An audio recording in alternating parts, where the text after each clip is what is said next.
Hey everyone, thanks for tuning in. Steven here with Team Euphoric, and this is day 7 of the 80 Days to Your Dream Body course. Today's protein source is going to be mackerel, and today is going to be a chest training day. And the theme for today's video is going to be structural stability. So right now, I'm going to be teaching you how to perform some muscle testing. Now let's get started.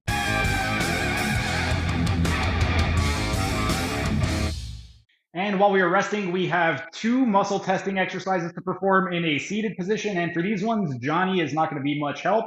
He's going to basically be a dead fish. But as I stated, these are going to be performed in a seated position. The first one is going to be for the rectus abdominis. What you want to do is you are going to have the patient sit at the end of a table. You want their knees flexed to 90 degrees, and you want their arms crossed over their shoulder. And then right where that middle part is, that's where you are going to be applying the pressure. With regard to the shins, what you want to do to stabilize the patient is you are going to place your shins and wrap them around theirs. So you're just going to lock both shins in place, and then let's see if I can do this. It's going to be a little tricky with Johnny. Oh no, his head snapped off. You want them to be in a 45-degree angle. From that 45-degree angle, what you are going to do is you are going to apply a posterior pressure. So you're going to push backward and just instruct the patient. I'm going to push you back. Do not let me push you back. In 3, 2, 1, hold. You apply a pressure. You match their pressure. Add a little bit extra. See if they're able to hold it. And that was for the rectus abdominis. Next, we are going to be assessing the obliques. And the obliques, it's very, very similar. We're in the exact same setup position. They're going to be seated. Their knees are going to be flexed to 90 degrees. You're going to use your shins to lock their shins in place. For this one, however, one difference that you can make is you would have them cross their shins over. So they would cross their shins, and whatever side you're assessing, that would be the shin that goes over. So I'm assessing Johnny's left side. So his left shin would go over his right shin, and then I would just lock it in place. From this position, everything is the same. They're crossed at the arms. We are going to have them flex to 45 degrees. And then the difference here is we want them to rotate 45 degrees. So if I'm testing his left side, what I would want to do is have him rotate to the right 45 degrees. And then instead of pushing straight back for this one, I'm pushing on an oblique angle. So I'm pushing at a 45-degree angle. So for this one, I would have my hand at the humerus, the moving hand, the testing arm.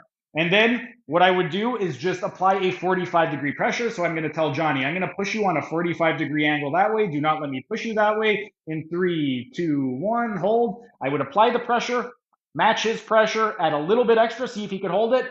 And if he can, great. And there goes his arms. But time is up. Set number 4. And while we are resting, we have 2 more in supine position. The first one is going to be for the transverse abdominis. And for this one, what we want to do is the side that we are testing, we are going to be on the opposite side. So because I am testing Johnny's left side, I am on his right side. Supine position, and because we are going to be pulling toward the midline, again, whenever we do that, we want their hands grasping at the table. That way they can stabilize themselves. From this position right over here, the way that you would do it is you would want to take your hand, go into supination, and with perpendicular forearms to the tibia and fibula, you're going to place your hands underneath the tibia and fibula. Then what you would do is you would want to, with the stabilizing hand, you are going to stabilize at the pelvis. You are going to take them into flexion of 25 degrees. And then from flexion, you would want to have them go into lateral flexion of 45 degrees. Now, Johnny cannot flex his trunk because he's very, very tight, but you would want them to flex the trunk as much as possible to 45 degrees. From this position, you're going to pull toward the midline. So you would instruct the patient, I'm going to bring you toward me. Do not let me bring you toward me. In 3, 2, 1, hold. Pull, match the patient's pressure, add a little bit extra, see if they're able to maintain it. And that was for the transverse abdominis. Next, we are going to be doing the Quadratus Lumborum, and this one is going to be really tricky. I do not know how I'm going to be able to do this with Johnny. But for this one, we want the pelvis off of the table because the Quadratus Lumborum is a spinal flexor. It's a lateral flexor. So we would want the pelvis off of the table, and let's see if, you got a little bit stuck over here, but actually, that was easier than I thought it was going to be. And let me just move Johnny a little bit more forward. Okay. So for this one right over here, oh, and there goes his sacrum, or not his sacrum. For this one right over here, what we are going to do, same thing. We are going to have him hold on to the table to stabilize his body positioning. Everything is pretty much identical in terms of the execution with regard to the hand positioning. We got the stabilizing hand at the pelvis. With the testing arm, we are going to go with perpendicular arms underneath the tibia and fibula. For this one, we don't need to go into hip flexion and we don't really need to go into rotation. But what we're going to do is with the working arm, we are going to pull it towards us. So just instruct the patient. I am going to pull you toward me. Do not let me pull you toward me in 3, 2, 1. Hold. Pull. Match their pressure, add a little bit extra. See if they are able to maintain it. And if they are, terrific. And perfect timing.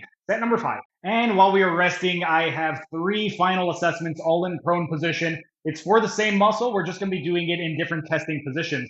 For this first one, this is going to be for the lumbar erectors. And if you have a bench, you could just, or a massage table, you could perform it like this. You would have the patient grab a hold of the actual bench just to be able to stabilize themselves. And then what you would want to do for this one is you would want to make sure that the ASIS is off of the table. From that position right over there, what you would do is with your stabilizing hand, you would apply a downward pressure to the sacrum, and then you would have the patient come up and go into extension of the lumbar spine. From this position right over here, what you would do is you would instruct the patient, I'm going to press you down to the floor, don't let me press you down, and you want to see if they can maintain parallel to the ground. So you're going to apply a pressure, match the pressure, add a little bit more, see if they could hold it. If you happen to have a Roman chair, you can also perform this exercise on a Roman chair. What you would do is have them place their legs in the Roman chair, and you would want them to place the ASIS just off of the Roman chair. That's your anterior superior iliac spine. When you are performing it on a Roman chair, the way you would do it is you would have the patient cross their shoulder or their arms over their shoulders. With your stabilizing hand, you would apply a downward pressure at the sacrum. And then with the working hand or the testing hand, you would apply it over the upper thoracic spine. And what you would do is the same thing. I'm going to press you down to the floor. Don't let me press you down to the floor in 3, 2, 1. Hold. Apply a downward pressure. Match their pressure. Add a little bit more. See if they are able to hold it. Now, obviously, on a Roman chair, their hips and legs would be anchored into the chair, and there would be nothing covering them over here. So you would not perform it like this and press down if you were using a massage table. But the second way that you could do it is if you want to perform it as a unilateral exercise as opposed to a bilateral exercise, you would do the same thing. So you would have the patient place one limb into the Roman chair. Their ASIS is off, just off of the Roman chair. You would have a hand down onto the sacrum. You wouldn't need them to stabilize anything for this one because their legs would be stabilized. And then with the working hand over the upper thoracic spine, you would instruct, I'm going to press you down to the floor. Don't let me press you down in 3, 2, 1. Hold and apply the downward pressure. Match their pressure, add a little bit more, see if they're able to maintain it. But that is muscle testing for the entire body. We are completely done. Time for the 6th and final set. Thanks for sticking around until the end of the video. Be sure to like, share, and leave a comment as it'll help the algorithm. And if you enjoyed the content, show your support by subscribing to the channel by clicking on the icon in the bottom right corner. And if you really want to show your support, then consider becoming a member by clicking on the icon in the bottom left corner.